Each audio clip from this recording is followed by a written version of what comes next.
Hello student, कैसे हैं आप लोग। आज हम लोग 11th क्लास के unit number 1 that is some basic concept of chemistry के लेक्चर नंबर 4 के साथ मिल रहे हैं। और स्टार्ट करने से पहले सबसे पहले हम लोग बात करेंगे कि आज 21 जून है, इंटरनेशनल योगा दिवस, इंटरनेशनल योगा डे, और साथ साथ में आज सोलर इक्लिप्स 2020 का सबसे पहला सूर्य ग्रहण। ये ग्रहण नहीं, ये एक प्रकार से संयोग था, कोइंसिडेंस था, और fortunately today it is the international yoga day. तो आज के दिन हम लोग मिल करके एक कमिटमेंट करें कि हम लोग अपने स्टडी को कंबाइन करके ऐड करके 1 बाय 1 चलेंगे अपने पर्टिकुलर एम और गोल को अचीव करने के लिए। और इस लेक्चर नंबर 4 में आज हम लोग पढ़ेंगे Dalton atomic theory, atomic and molecular masses and formula mass. ये 3 टॉपिक आज हम लोगों को कवर अप करना है। जनरली ये जो टॉपिक्स हैं टीचर्स के द्वारा छोड़ दिया जाता है, लेकिन ये बेसिक कॉन्सेप्ट्स हैं जिसको कि हम लोगों को सीखना है। So let start with pen and copy to be achieve at a particular goal.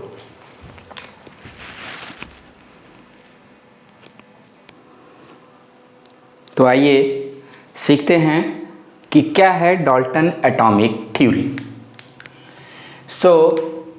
In 1808, Dalton, who is the very famous scientist into the chemistry fraternity, उन्होंने एक पेपर पब्लिश किया और उस पेपर का क्या नाम था? A new system of chemical philosophy. Question आ चुका है।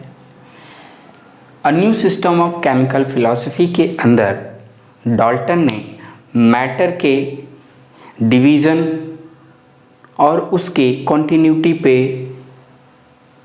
डिस्कस किया और ये बताया कि atom is the ultimate smallest particle of matter which can not B divide further.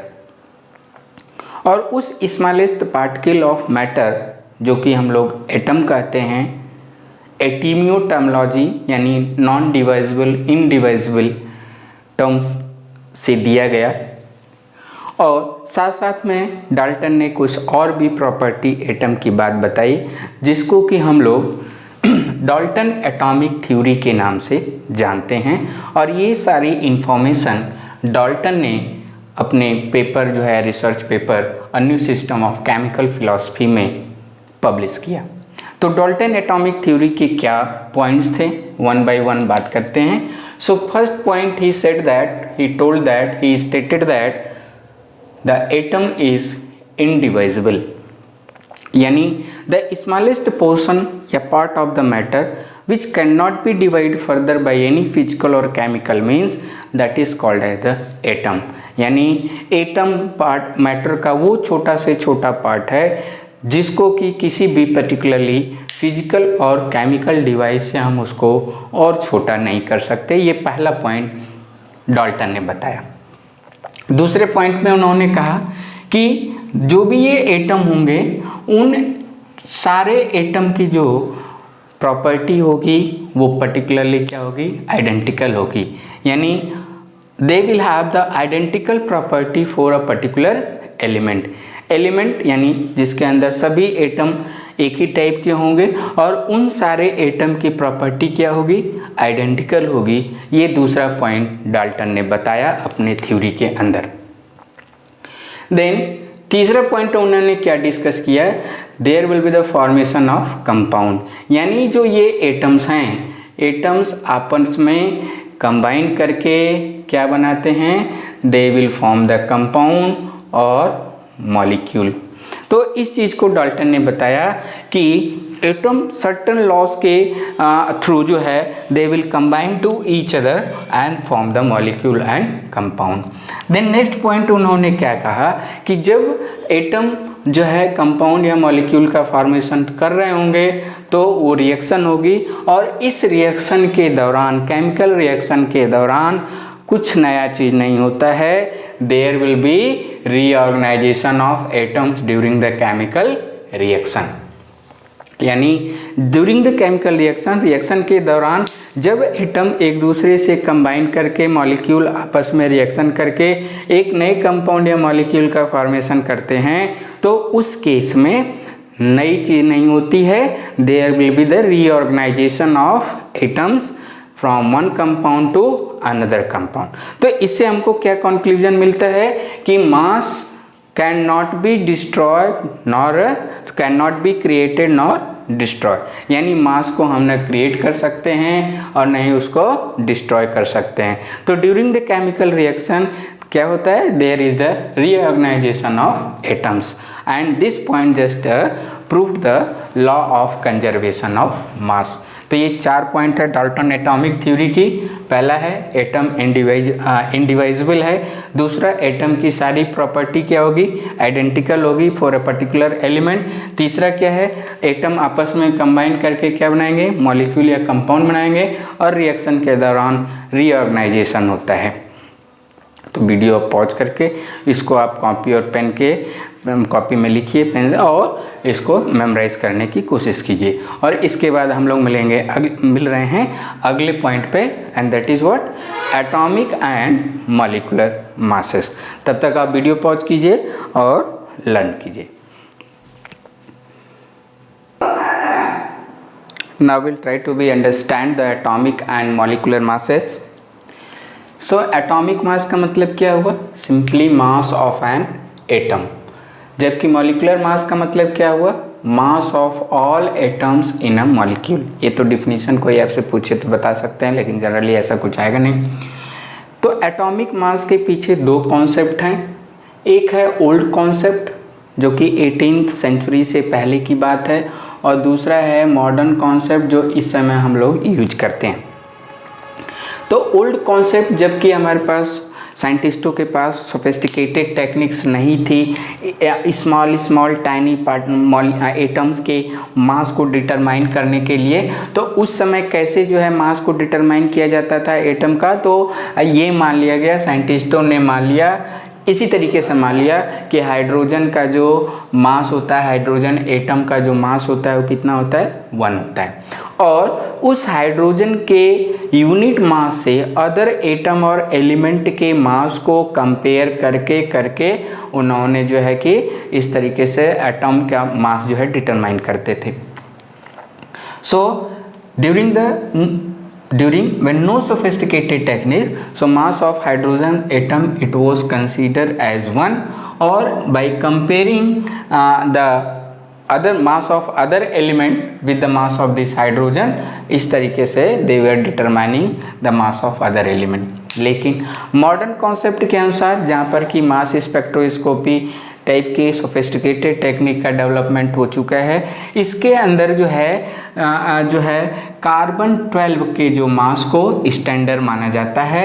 Atomic mass का जो डिटर्मिनेशन अदर एलिमेंट का किया जाता है वो it is just based on the comparing with the standard mass of carbon 12, और माना गया कि जो मास ऑफ कार्बन 12 का मतलब कार्बन के 3 आइसोटोप्स होते हैं, carbon C612, carbon C613, carbon C614, यानी 12, 13, 14 जो एटॉमिक मास होते हैं। तो ये आइसोटोप है कार्बन का। मास ऑफ कार्बन 12 को क्या माना गया, एग्जैक्टली उसका मास कितना माना गया, 12 AMU। 12 AMU, AMU stand for atomic mass unit, exactly 12 AMU माना गया कार्बन 12 के मास को। और AMU को डिफाइन करने के लिए कैसे डिफाइन किया गया, एक बार सवाल आ चुका है, डिफाइन 1 AMU।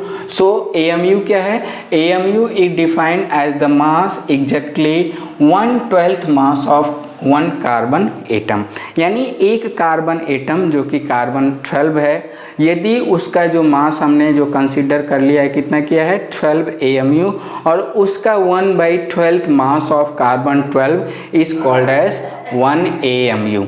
और यदि हम 1 AMU को ग्राम में, ये कॉम्पिटिटिव एग्जामिनेशन में कई बार सवाल आ चुके हैं कि यदि 1 AMU को ग्राम में है तो 1 AMU is equal to 1.66056।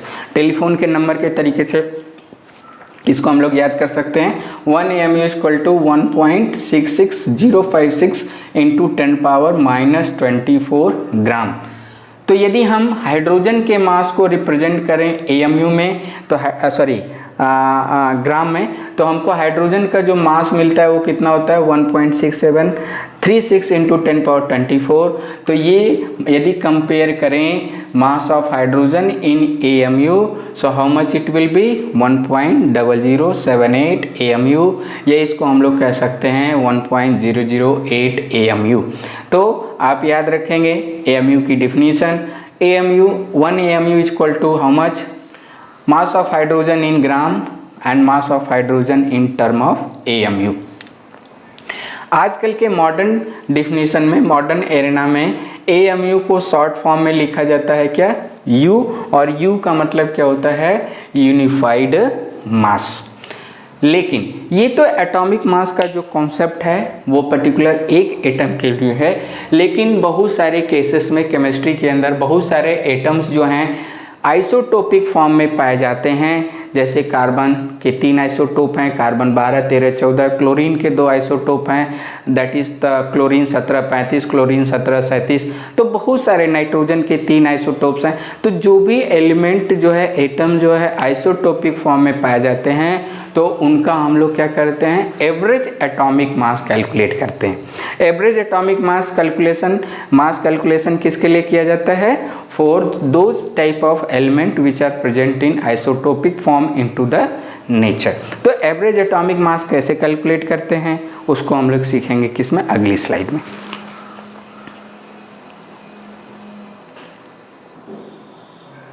Now we learn the average atomic mass।